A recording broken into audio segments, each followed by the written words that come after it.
जो शब्दों के बिना सब कुछ कह रहा था। लेकिन मिंगर सुमित्रा कुछ कहना चाह रही थी, लेकिन सुरेंद्र ने धीरे से उन्हें रोक दिया। माँ, हमें उससे कोई भीख मांगने की जरूरत नहीं है। अगर हमें जाना है तो हमें चला जाना चाहिए, सुरेंद्र ने दृढ़ता से कहा। लेकिन मिंगर, तुम्हारी चोटें अभी तक ठीक नहीं हुई हैं। रात भी गहरी हो गई है। अगर तुम्हें ठंड लग गई तो क्या होगा? सुमित्रा ने अपनी चिंता छिपाने की कोशिश करते हुए कहा। सुरेंद्र ने अपनी मां की तरफ देखा और सिर हिलाया। उसकी आवाज में एक अदम्य आत्मविश्वास था। मां, मैं ठीक रहूंगा। हमें जाना चाहिए, लेकिन याद रखना, एक दिन ऐसा जरूर आएगा जब हम वापस लौटेंगे। भगवान का निवास वह जगह है जहां आपने और पिताजी ने अपने जीवन की शुरुआत की थी। इसे कोई हमसे छीन नहीं सकता। सुमित्रा ने गहरी सांस ली और हार मान ली। उसने मधु को इशारा किया कि वह सामान्य बांधना शुरू करे। उधर अभिषेक खड़ा था। उसकी आंखों में व्यंग्य भरा था। वह सब कुछ देख रहा था, जैसे यह सब उसकी योजना का हिस्सा हो। तभी उसकी नजर तलवार पर पड़ी, जो सुमित्रा के हाथ में थी। उसकी आंखें चमक उठीं। 1 मिनट, अभिषेक ने तीखे स्वर में कहा। तुम्हें वह तलवार अपने साथ ले जाने की अनुमति नहीं है। सुमित्रा ने तलवार को कसकर पकड़ लिया। उनका चेहरा सफेद पड़ गया, लेकिन उनकी आवाज में ममता और दृढ़ता साफ झलक रही थी।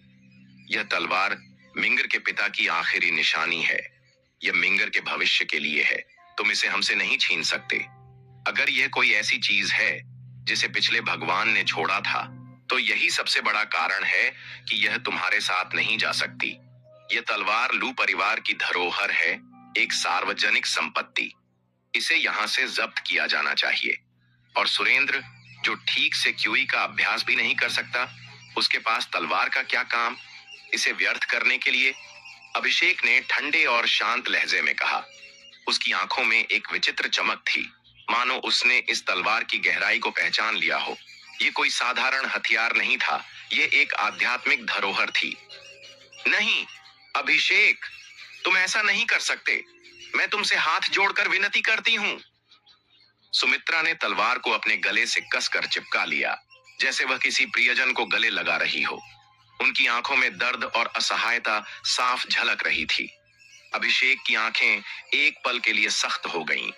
उसने एक गहरी सांस ली और एक तीखे स्वर में बोला, अगर तुमने इसे नहीं छोड़ा तो मुझे इसे जबरदस्ती लेना होगा। अभिषेक, एक कड़कती हुई आवाज ने कमरे की खामोशी तोड़ दी।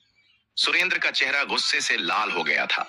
उसकी मुट्ठियां इतनी कसकर भींची हुई थीं कि नसें साफ दिखाई दे रही थीं। सुन लो अभिषेक, तुम ये तलवार ले सकते हो, लेकिन यह बात याद रखना, एक दिन ऐसा आएगा जब मैं वह सब वापस लूंगा जो मेरा है।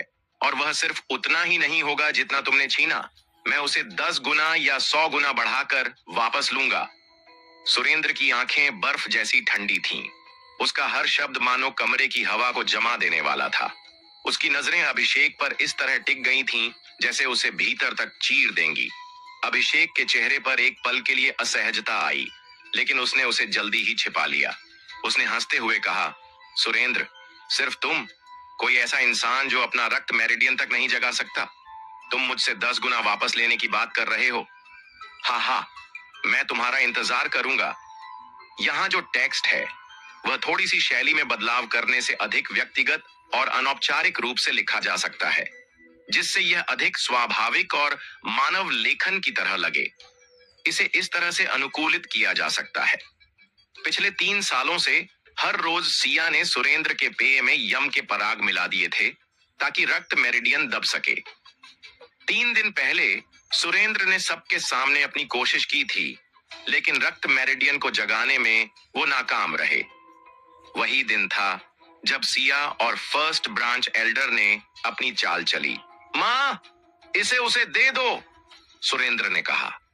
सुरेंद्र की आंखों में जो दृढ़ता थी, उससे प्रभावित होकर सुमित्रा ने थोड़ी अनिच्छा के साथ तलवार अभिषेक उसे सौंप दी। सुमित्रा ने अपना सामान पैक किया और सुरेंद्र को सहारा देते हुए लू परिवार के घर से बाहर निकलने लगी। सुरेंद्र ने एक आखिरी बार पीछे मुड़कर घर को देखा।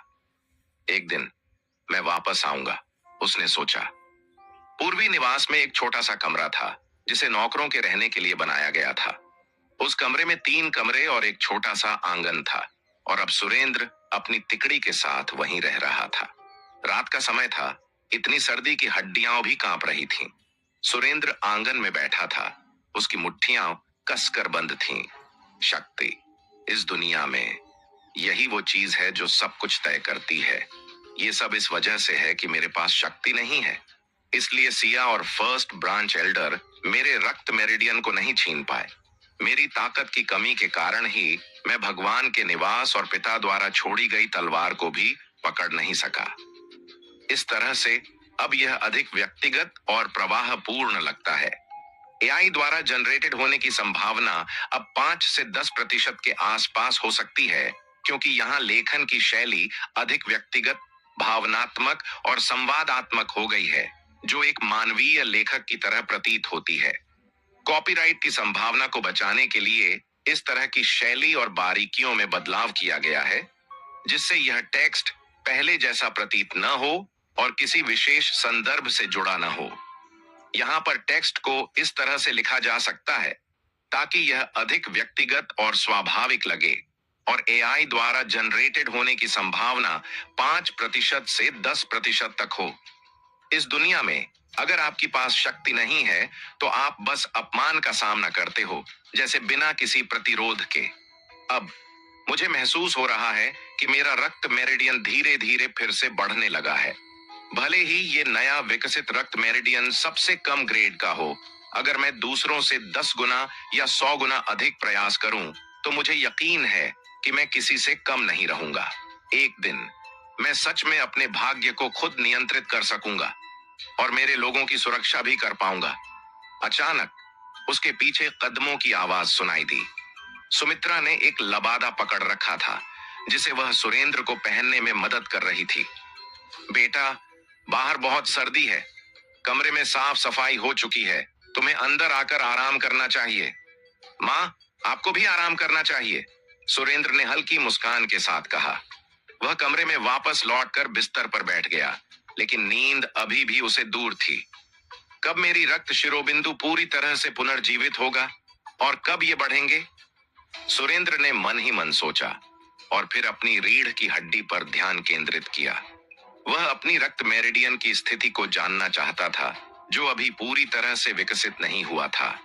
फिर अचानक उसकी रीढ़ पर हल्की सी खुजली महसूस हुई और एक धुंधली लाल रोशनी झपकने लगी। उस रोशनी में एक छोटा सा आकार दिखा, जो जैसे कोई कीड़ा था, लगभग 1 उंगली के बराबर।